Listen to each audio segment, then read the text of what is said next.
Good afternoon from Orlando, Florida, and the U.S. men's national team training camp ahead of the World Cup qualifier against Panama. Today we'll be joined by Zack Steffen, Antonee Robinson, and Gregg Berhalter. If you'd like to get in a queue to ask a question, you may do so now by virtually raising your hand. Just one point of information. Defender Shaq Moore, who was called into the roster, arrived into Orlando on Thursday. So he was here ahead of the team and will be joining the team, obviously, for training today.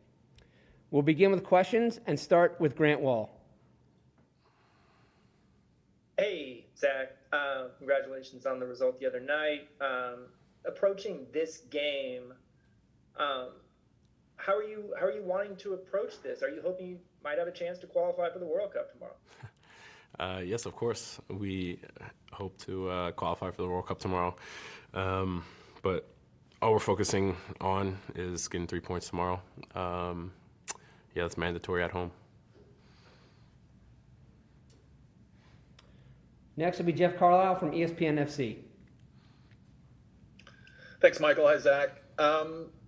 Obviously, at club level, you're not able to play every week. In those moments, how do you maintain your rhythm? How do you maintain your sharpness, even if you're not getting onto the field for club matches?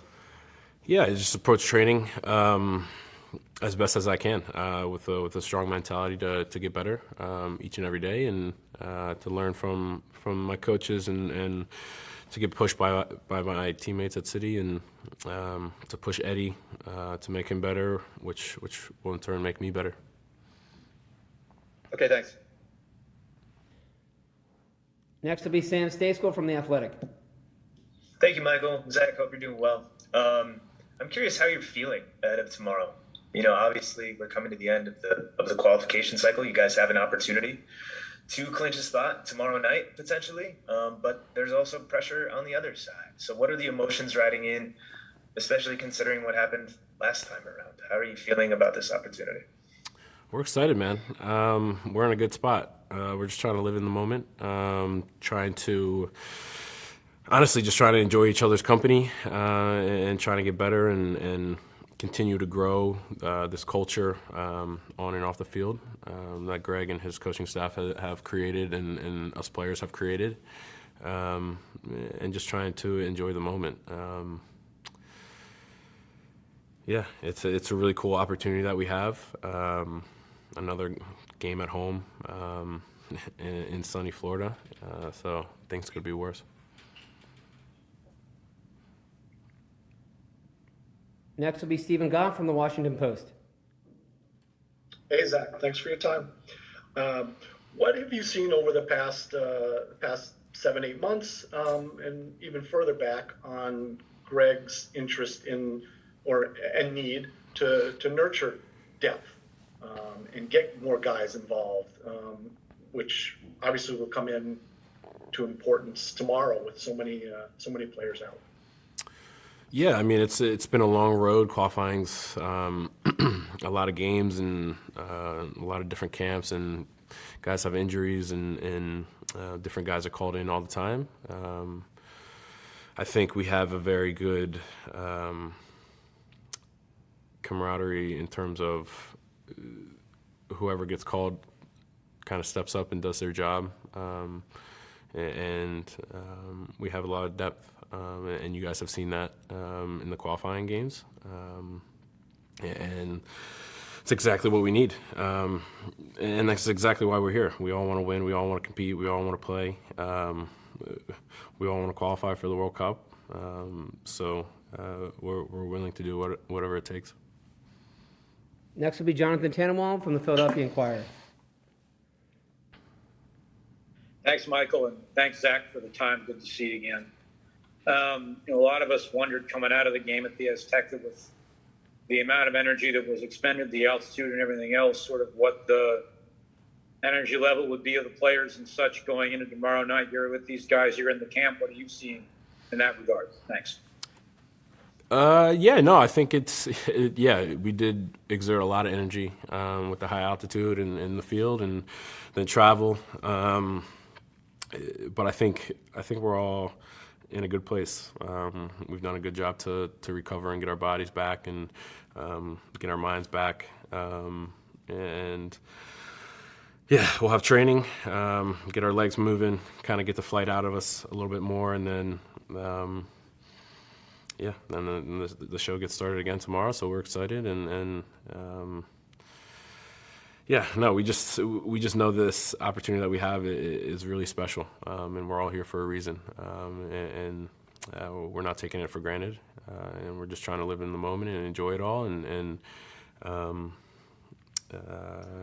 just to try and enjoy this special moment. Next will be Doug McIntyre from Fox. Thanks, Michael. Thanks, Zach, for doing this. Appreciate it, man. Panama drew the other night, obviously. How do you think that'll impact how they play against you tomorrow? I mean, maybe a different calculation for them. Thank you. Honestly, I'm not sure, to be honest. I know that they're going to come out and they're going for 3 points. And we got to go out there and play our game. We got to be disciplined and keep the ball, make them run. We got to stick together and weather the storm whenever it comes, because it always comes in a game, in CONCACAF for sure. But no, we know it's going to be a tough game. We weren't happy with how the game went down there, and we know the situation we're in. So we're focused on getting 3 points. Next will be Ron Blum from the Associated Press. Hey, Zach. Looking back to November, a couple of the guys said the game in Jamaica was kind of emotional level intensity letdown after the big win over Mexico and Cincinnati. What in your mind happened there, and what can you do to avoid something similar happening tomorrow? Jamaica, it was a lot. After Mexico, a lot of energy, a lot of emotions in that game. And then going down to Jamaica, it was in the conditions, it was just a totally different atmosphere. And we knew it was going to be a tough game, an ugly game, and something we just had to grind through. And we got a point down there. It wasn't pretty. It wasn't easy. We would have loved to get 3 points. But these are all situations that we can learn from. And this time, I think getting a point at Azteca, all the energy and emotions exerted there, we didn't get too high, we didn't get too low. Coming back to Orlando, we're all focused just kind of just to stay in the moment, focus on what we can control, and that's all about just getting our bodies back, getting our minds ready, and getting focused for tomorrow. Next will be Emily Olson from USA Today. Thanks, Michael. Hi, Zach. This cycle for you specifically has had a lot of ups and downs with the different camps you could be a part of and not. What does it mean for you to be able to be in this final window, being able to be with the group physically and around the guys trying to qualify? It's really special. This team is just a great group of guys. It's just the pool is just a great group of guys, and then the coaching staff. It's always fun to be here. It feels like a family, a brotherhood, and it's just special, especially with these 2 games left and the situation we're in. Potentially we could qualify for the World Cup tomorrow night on our home turf. That's pretty special and really exciting. And we just can't focus on that. We just have to focus on our game plan and competing for one another. And as long as we go out there, fight, stick to the game plan, and focus on the details, that should put us in a good seat to be successful. Next will be Paul Tenorio. Thanks, Michael. That kind of on that note, that idea of you guys are potentially 1 win away from the World Cup. When this group came in together, you guys had the task of getting back to the World Cup and trying to follow what happened in 2017. I wonder, what it feels like for you as a group to be this close now after this long journey, and whether you've looked back or can look back at kind of the moments of growth for this group along the way. First starting under Gregg, the Gold Cup, the Nations League, even through qualifying. How have you seen this group come together, and what does it feel like mentally to be this close to accomplishing that goal? Thank you. Yeah, we've definitely grown. Over the past couple of years, and qualifying in CONCACAF is tough. It's ugly soccer games. It's a dogfight each game, with the conditions, with the weather, and all sorts of stuff. So we've definitely seen a lot of growth and maturity, individually and then as a team, collectively, which has been really cool. And we're very close to our goal, but we can't get ahead of ourselves. We got to continue to stay in the moment, like I said, and focus on the details that have gotten us to this point, and that's all we can do right now. That music in the background was from Antonee Robinson. We'll take a couple more questions. That's a fine. We'll go to Megan Swanek. Hey, Zach. Hope you're doing well. I'm wondering if you could talk a bit about what playing at Estadio Azteca was like for you atmosphere-wise. Did the atmosphere live up to the hype that we always hear about how intimidating it is fan-wise? And I'm also wondering if you could talk about the U.S. fans and whether you could hear them cheering and how that might have impacted you. Yeah, so what were there, 40,000 fans? So a little less than half capacity. It was a strange atmosphere.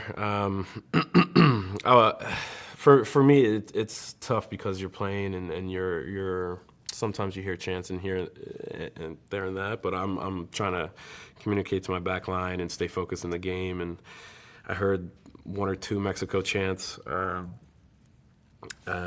heard our fans. They're always spectacular and passionate, and we need that. We need that energy, because it definitely gives us energy and motivation to when we're tired and maybe sometimes weathering the storm.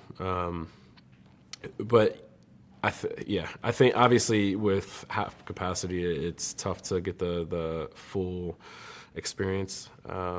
So I'm looking forward to that one day. We'll go to Claudio Villalobos.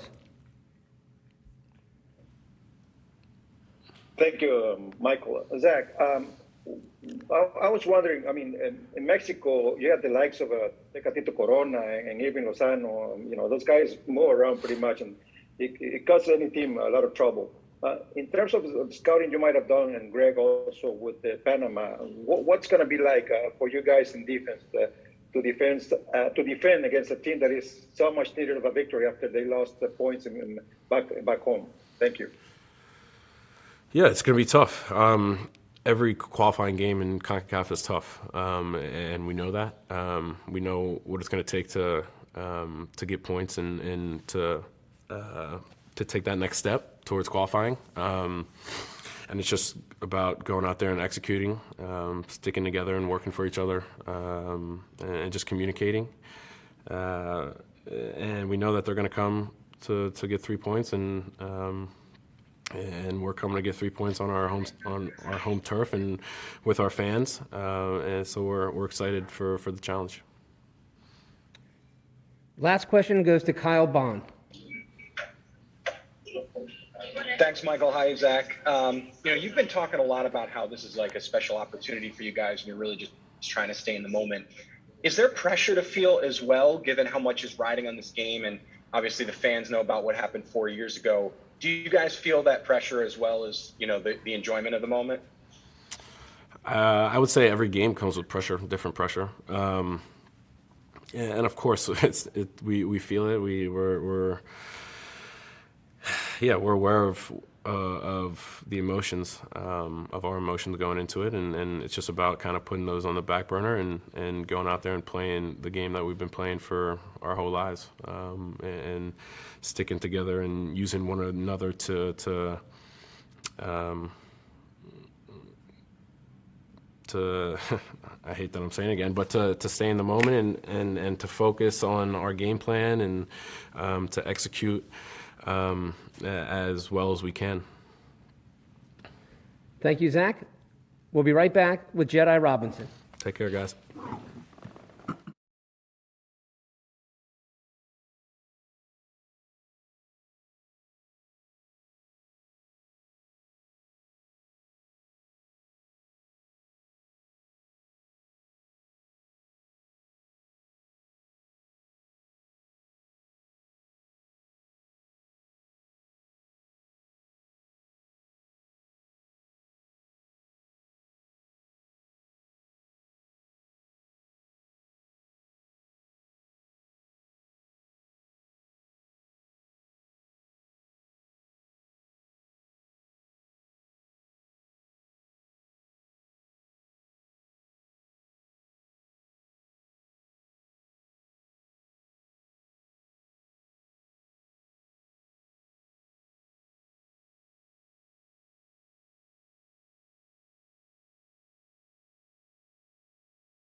And we are back with U.S. men's national team defender Jedi Robinson.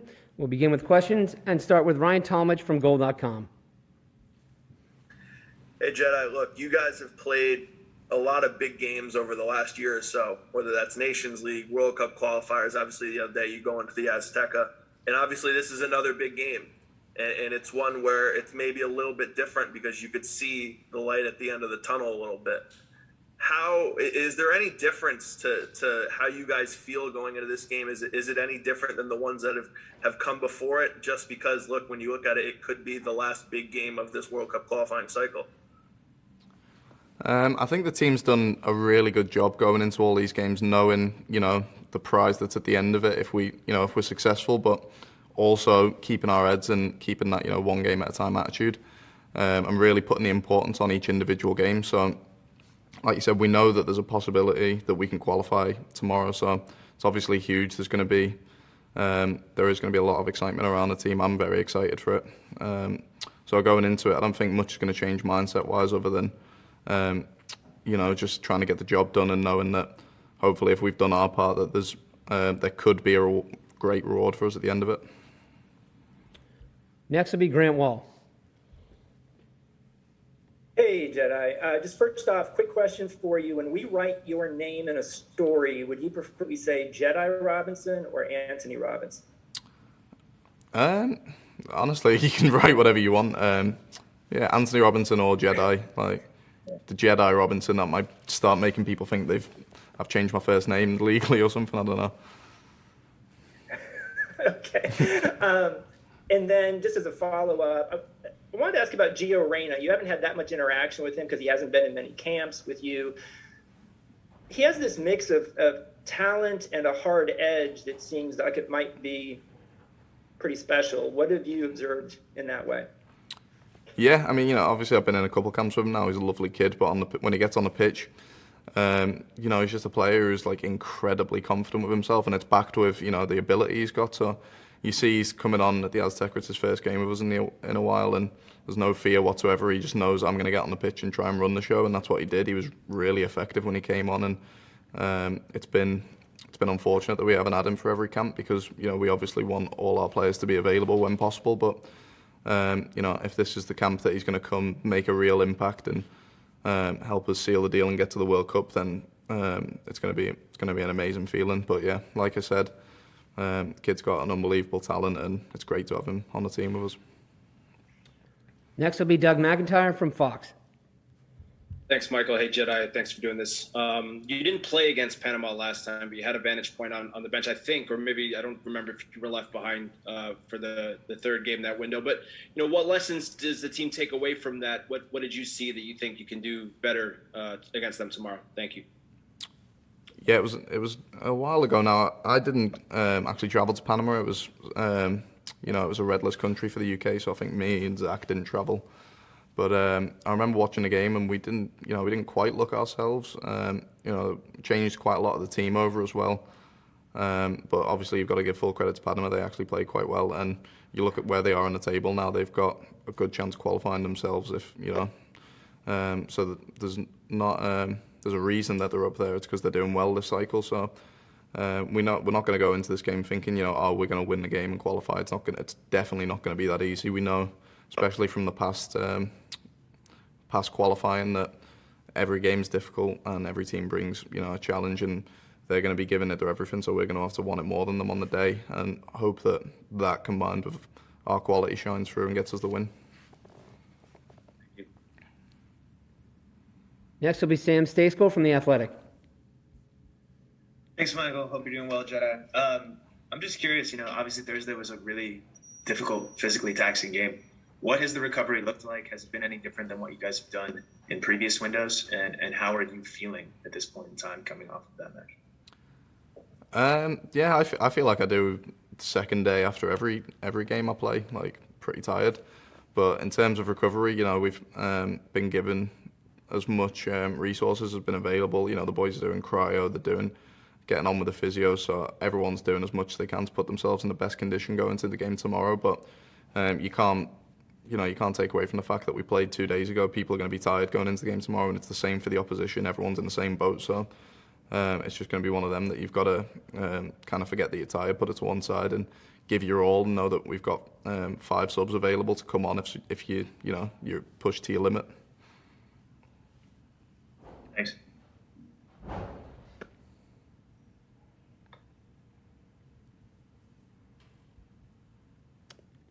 Apologies, little technical difficulty.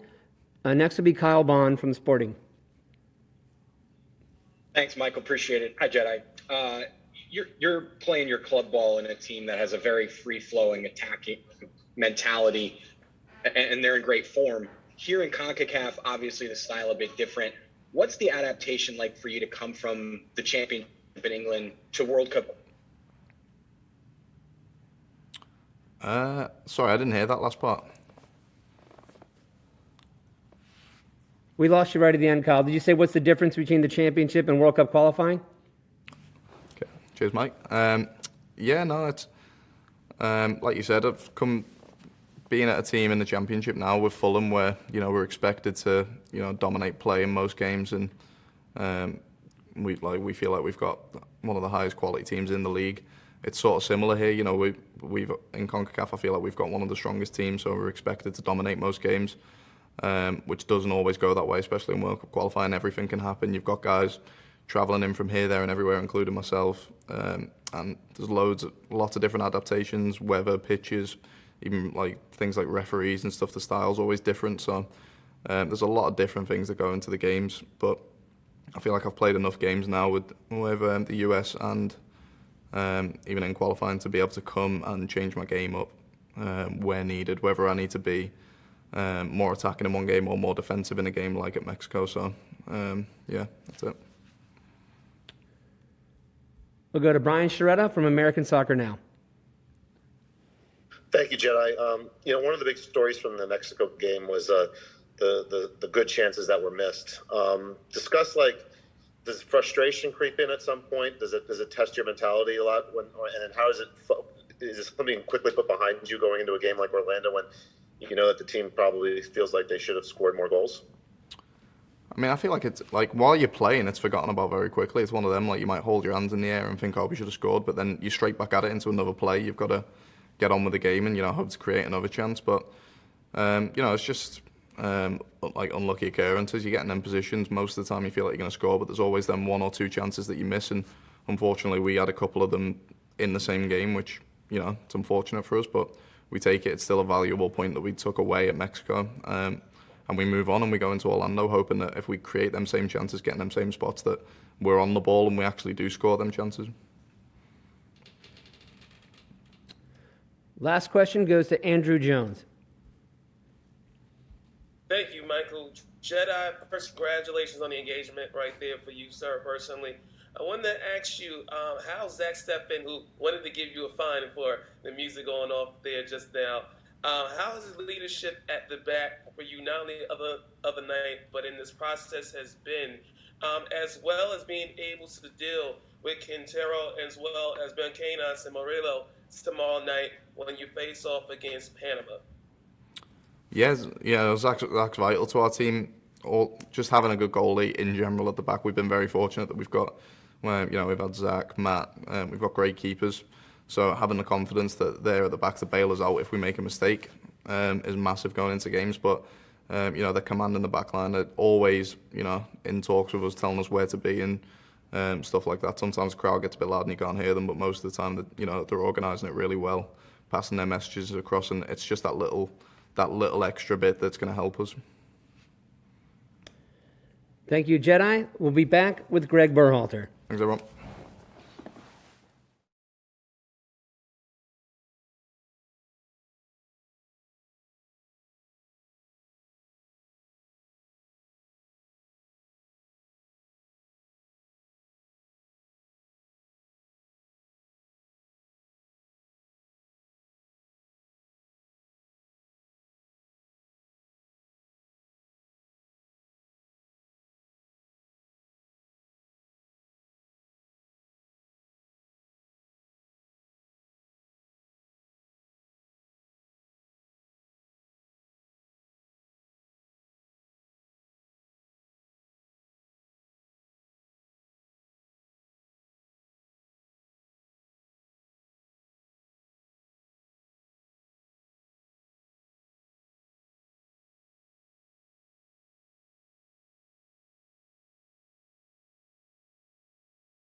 And we are back with head coach of the U.S. men's national team, Gregg Berhalter. One additional note before we get started.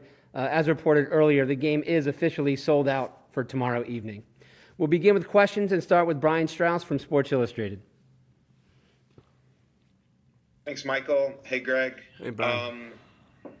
Just now that we're in the final window, curious if you have a verdict on the Game 2 puzzle. Is it a statistical accident, or have you guys found a pattern either with preparation, psychology, rotation, recovery that you think you can address tomorrow? Thanks. It's a good question. We've given it some thought.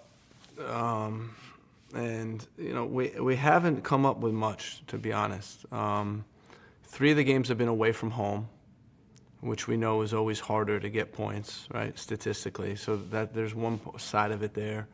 The first window, I think we're just in flux as a group, right? The Canada game was a good example of that. So that one we didn't get the maximum 3 points. But overall, I'm not sure, Brian, it's a big enough sample size to really make a judgment on it. And what we're doing is acknowledging it. I think it's a challenge for the group.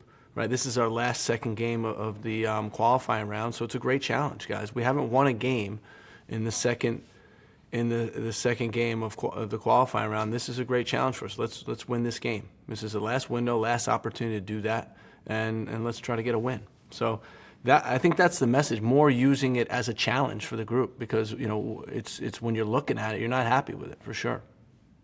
Okay. Good luck tomorrow. Thanks. Thank you. Next will be Paul Kenny from Soccer America. Thank you, Michael. Greg, before you took the job, and since then I know you've had an opportunity to pick the brains of former U.S. national team coaches. Looking back on it, was there any advice someone gave you that proved to be really valuable? And also, was there something someone said at the time you didn't think much of, but now in retrospect it proved to be really true? No, I mean, listen, I talked to Jurgen at length before the Mexico game, about what it's like to play in Mexico, what it's like to coach the team there, what the fitness concerns were. Those were great conversations. Bruce was really helpful. And I mentioned this before. I think, I've been on record saying this, is that the biggest thing that I've learned, and Bruce hammered this home with me, is you're never going to have your best team. It's always going to be, you're always going to be missing players. And as soon as I came to terms with that, we're much more peaceful about it. We're much more intentional about the next man up mentality, because that's literally what it is. Shaq Moore's in camp now. If you think about our right back depth chart, 3 of our right backs are out for the next game. And that's the epitome of next man up mentality. And that's just what it is. So I think that was really, that's something that really sunk in with me as I had this job. Thanks. Thank you. Next will be Ron Blum from the Associated Press. Hey, Greg. Hey, Ron. You had said when Serginho got hurt, you had mentioned 4 players you were looking at there, and you brought in Bello. And it looked like it came down to the decision now to bring in either Shaq or Scally. How did you come up with making the decision? And given what you have, is Shaq a likely starter tomorrow? Yeah, that's a good question. That's something we're going through right now, Ron. We're taking a look at. But when we decided to bring Bello in, we felt pretty well covered it at right back. We were looking potentially at someone who could be right back or left back, and that's where Joe Scally's done it before. Shaq less so. But then we decided to go for a pure left back. Now, with in the meantime, the funny thing is before we named that roster, Shaq hadn't been playing at all, and basically the weekend after we named the roster, he started in that game 90 minutes, and I thought played really well as a right back. He maybe had an assist that day, or was really good getting forward. He ended up starting the game, second division. So now we're stuck with, okay, do we still bring him in as depth? But then second division plays in the international window. I don't know if you're aware of that. So we didn't want to take him away, hurt his chance from playing for the rest of the year at the club when we had enough cover. So we didn't bring him at that time, and he had a Monday game actually in last Monday and played really well again. So then it became clear to us, 1v1 defending, really aggressive going forward, putting great crosses. And he's a guy that, played in a Gold Cup final for us. So we're very comfortable with him. And we decided to go with the experience over Joe Scally in this case. Thank you. Yep. Shaq, also a member of the Gold Cup Best 11 from that tournament. Yeah, and sorry for that long answer, Ron. I know I was rambling on.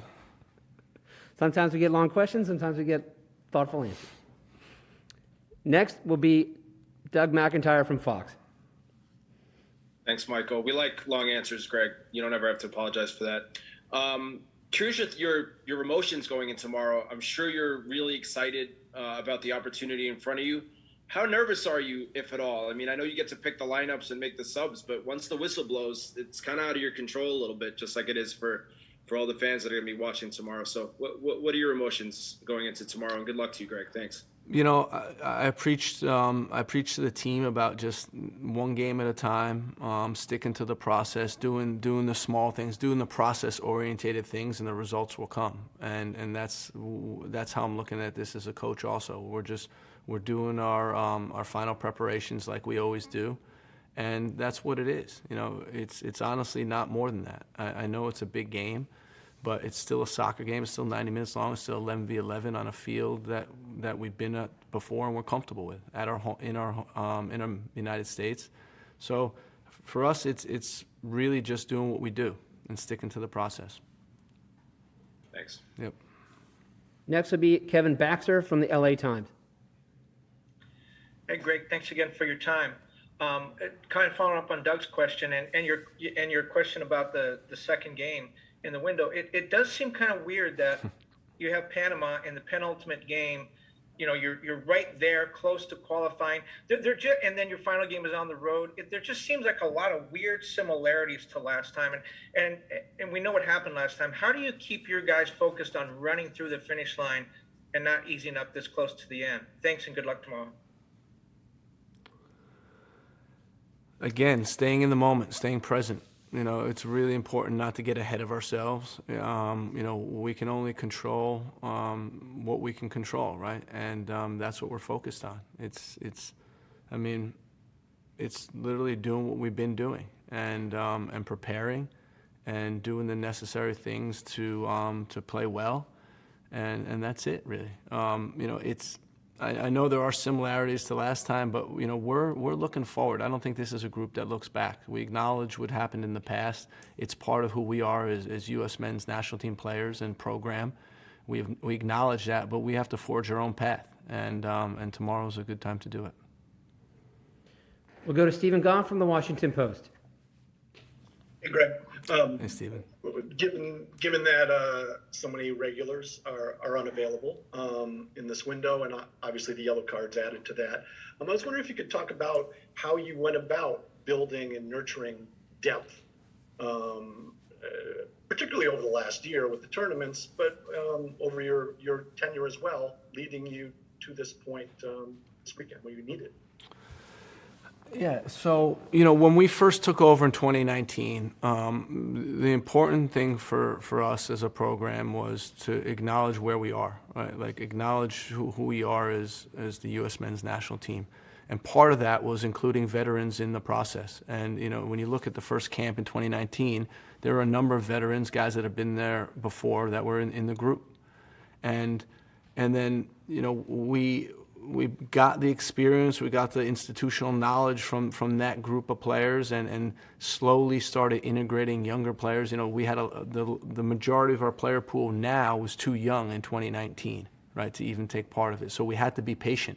So it was that gradual nurturing of our young players and getting them into the program. I remember being criticized before for inviting guys that didn't deserve caps, so to speak, or they were too young, and that was all part of the process of getting these guys experience. So that took place over 2019 and 2020.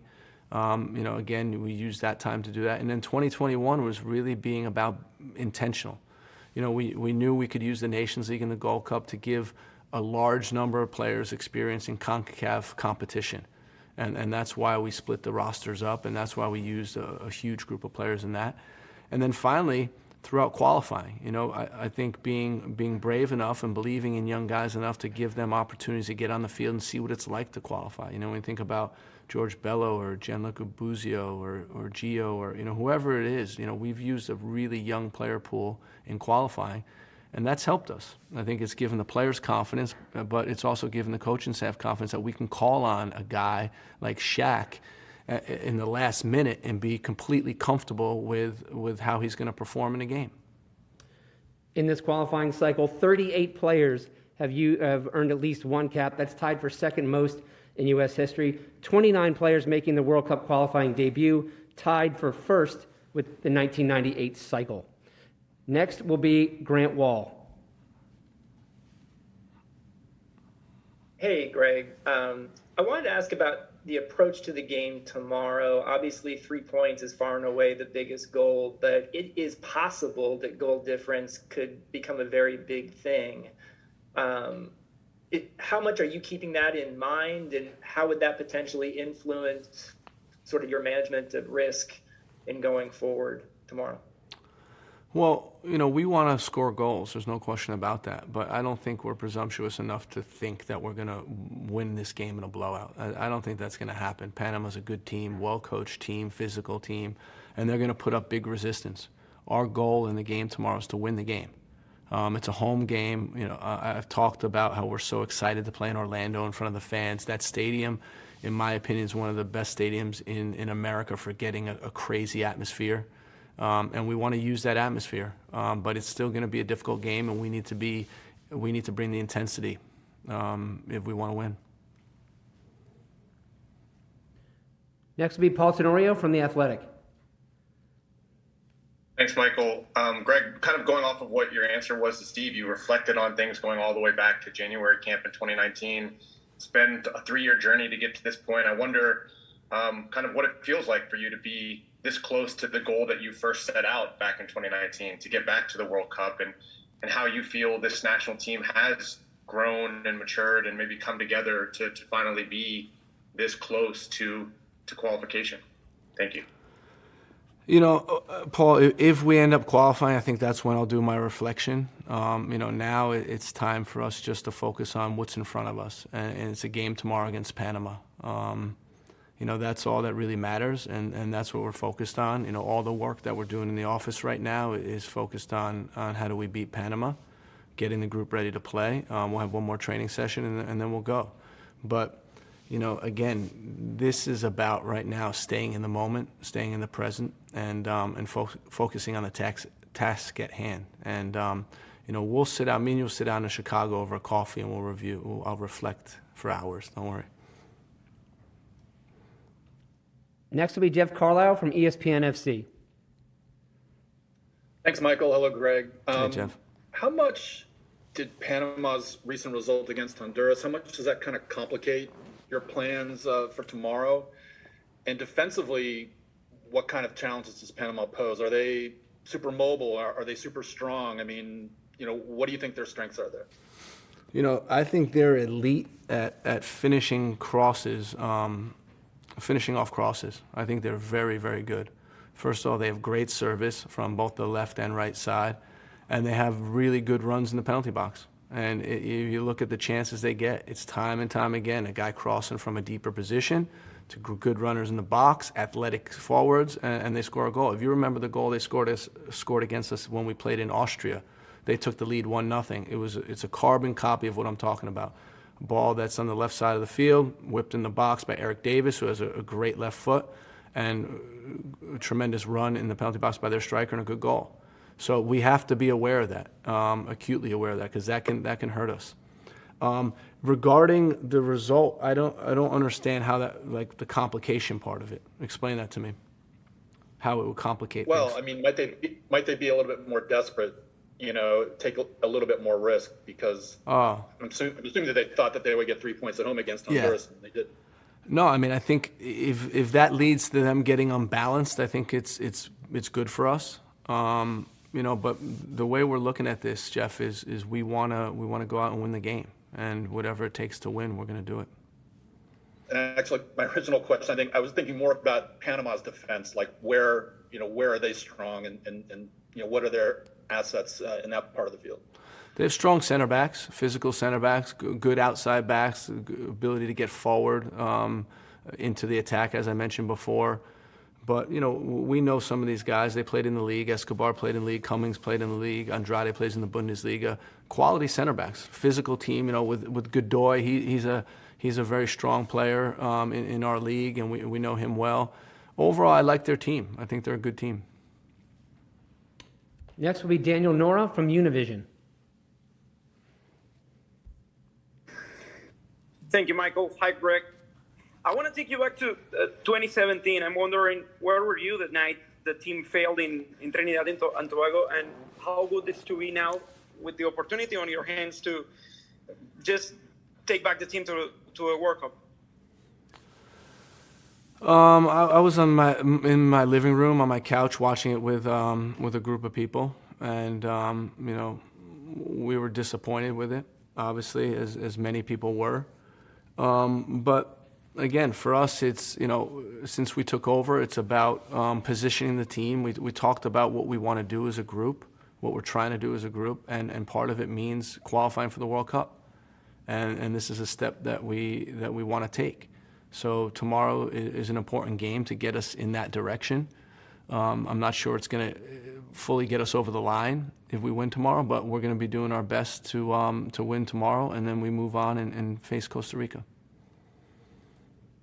Next will be Nancy Armour. Thanks, Michael. Hi, Greg.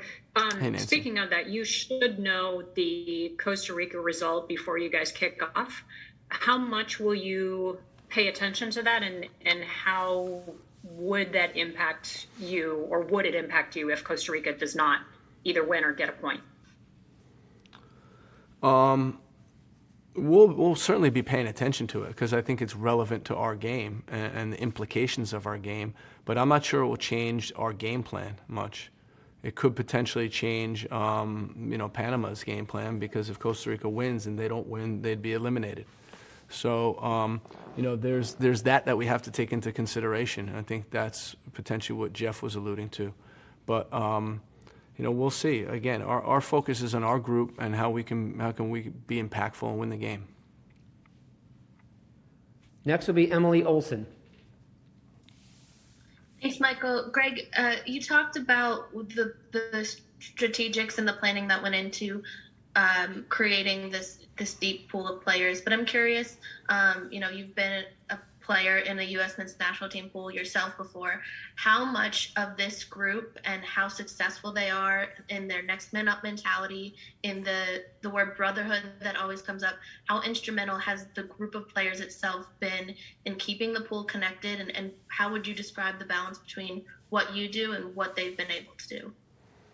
It's a great group of guys. I talk about, our biggest stars are humble, great human beings, and that's a good starting point for a successful group. They enjoy being around each other. They enjoy their time. When a new guy comes in, they make them feel welcome. It's not by accident that guys like Yunus Musa or Sergiño Dest want to be playing for our team. It's because of the environment that's created by the players, and I said this many times before. So, I think, it's a good group of players. Again, my reflection will be done after this qualifying round. The focus right now is on Panama and beating Panama. We'll go to Charlie Bone from MLS Soccer. Hi, Greg. When you announced the roster and you talked about calling in Jordan Pifak, and you said in Orlando, we think we're going to need a box presence, someone in there that can finish off crosses. And so that would seem to suggest he's in the mix for tomorrow, but I wonder how Thursday factors into that. And the other option, you have a very different skill set in Jesus Ferreira, among others, for that number 9 job. Yeah, all three forwards are in contention to start the game tomorrow. They all bring different elements that could help the team be successful. Jordan certainly is good on crosses, good in the penalty box. It was a difficult night for him in Azteca. There's no question about that. But players bounce back. Pepe, I think, I talked after the game about his work rate. I thought it was outstanding. I thought his defensive pressure was very good. So, overall, these guys all put themselves in contention to play again, and we'll have to make the decision tonight. We'll take a couple more for Greg and continue with Ivis Galarsep from SBI Soccer. Greg, I want to ask you about that first Panama game. Obviously, it was a long time ago, but still, when you had a chance to sit and really kind of break that game down, what do you think? What ultimately, what did you find when you kind of sat down? What went wrong in that game? You guys only had like a 0.22 expected goals. And how much do you think that it helps you to have that game to show your team or to remind your team just what Panama can do and just what they need to do on Sunday? Yeah, there's some good footage. When I look at that game, obviously it was missed opportunities. That's what I'd say. The final pass wasn't good. The final action was not good. We got into some good positions, but lacked the finishing quality, the finishing touch to score goals or to be dangerous enough. 0.22 was very low in terms of expected goals, and it wasn't a great day for us. No question about that. So there's certainly things to learn from, and we watched the tape a number of times. We watched all their games that they've been playing, their most recent game, and there'll be opportunities for us. Next is Megan Swanek. Hey, Greg. I'm wondering if there's anything you're going to be focusing on in training ahead of tomorrow's match, either with specific individuals or collectively as a team moving forward from the Mexico match that you think need to be improved upon? Just a couple of details that we'll look at. I thought, the Mexico game, I thought our defensive intensity or defensive shape, recovering when pressure was broken, pressuring high up the field, it's everything we talked about. I thought was pretty much there. I thought we did a good job. There's some details that we need to iron out and give give him credit for making some changes that put us in some awkward positions. No question about it. Loading the front line, dropping players like Jimenez into the midfield to receive the ball. So that became an issue for us, and especially when you don't have the legs at altitude to cover the ground that we normally do. It was challenging at times, but we looked at that. We made some adjustments at halftime. We looked at the video after the game, and some things will apply to the Panama game. But for us, it's just about focusing on what we do, fine-tuning some details and going. There's not much you can change when the guys are still in a regeneration phase. We can't have a full session today. It's going to be an extremely light session. Just focus on small things. Last question for Sam Stejskal from The Athletic. Thank you, Michael. Thanks, Greg. You mentioned the regeneration phase. How have the guys been recovering so far? Is there anything different that you guys did considering the altitude and how taxing it was on Thursday? And then you mentioned before camp started that you thought it would be possible, or you were considering playing Gio in a central role. Do you think is that something that's on the table for tomorrow night? Potentially, we talked about it. It could happen.